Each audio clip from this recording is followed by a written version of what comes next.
This is gonna be a video of this Monte Carlo builder fan. So we're gonna go and start on low.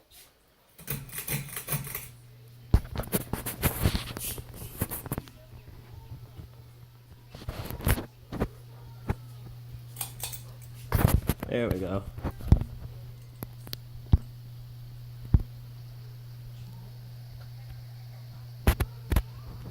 There's low. Actually move some air on low.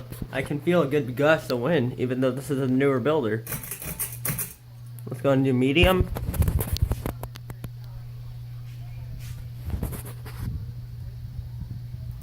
And we'll crank it up to high.